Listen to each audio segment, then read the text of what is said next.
And this is why he would walk around the streets doing the khidmah of other people. The narration mentioned that he went to the outskirts about 3 miles from Medina. And when he reached about 3 miles from Medina, he saw this woman with her children. And the children are crying around her. And she's cooking something. And Umar radiallahu anhu said, he walked up to her and he gave her salam and said, can I come close? And she said, yes. And then Umar radiallahu anhu said, what you cooking? She said, I have nothing to cook. What I have on this fire is water. My children are crying out of hunger. And I hope that they think mum is cooking something and they will fall asleep. And Umar began to speak to her. And then Umar radiallahu anhu said, what do you think about Umar ibn Khattab? What do you think about Umar ibn Khattab? And she said, I complained to Allah about Umar ibn Khattab. I complained to Allah about Umar ibn Khattab. But he said, Umar radiallahu anhu said, maybe Umar doesn't know your state. And she said, he's a Khalifa, he's a Amir, and he doesn't know the state of his subjects.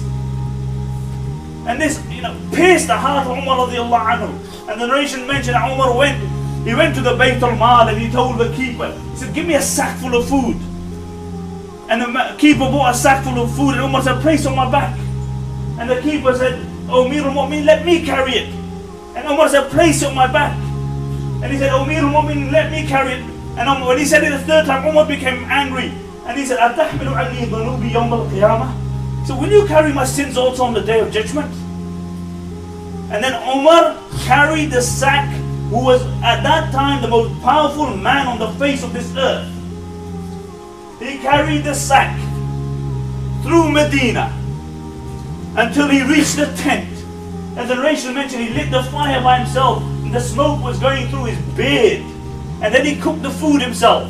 And then he began to feed the children. And the woman sitting there, she doesn't know that this is Umar ibn Khattab. And she said, I swear by Allah, you are better than Umar ibn Khattab.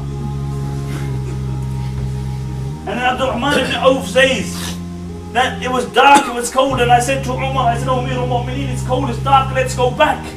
And Umar radiallahu anhu said, no.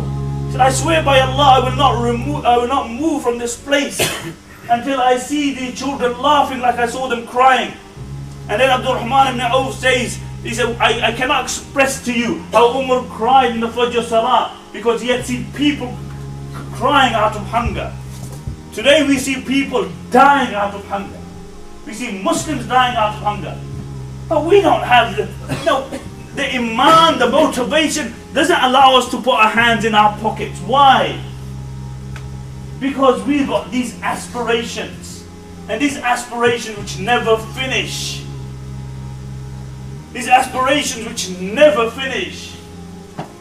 You have a car, you have a bicycle, and you want a car, and then you got a bigger car, and then a bigger car, and it never finishes. You have a house, and people are starving to death. You're gonna take, and all of us are in this state, are you gonna take your car with you into your grave? One thing that you are guaranteed that you're going to take in your grave is your actions. How you spent your life. And this is what motivated the Sahaba radiallahu anhum. What motivated the people like Umar ibn Khattab was that there was a they believed. They believed. They had a firm conviction. They sat at the feet of the Prophet sallallahu alaihi wasallam. How can you now, if you become a leader, it's like, you have a luxurious life. Umar, Hafsa radiallahu anha, his daughter and the wife of the Prophet sallallahu alaihi wasallam, she entered the house of Umar, and Umar, he lived very simply. He lived in a mud hut, and she said, "Oh my father, great wealth has come into the Muslim lands. Then why don't you have some luxuries?" And Umar radiallahu anha said, "Oh Hafsa, you're the wife of the Prophet sallallahu alaihi wasallam. Tell me, how did the Messenger of Allah live?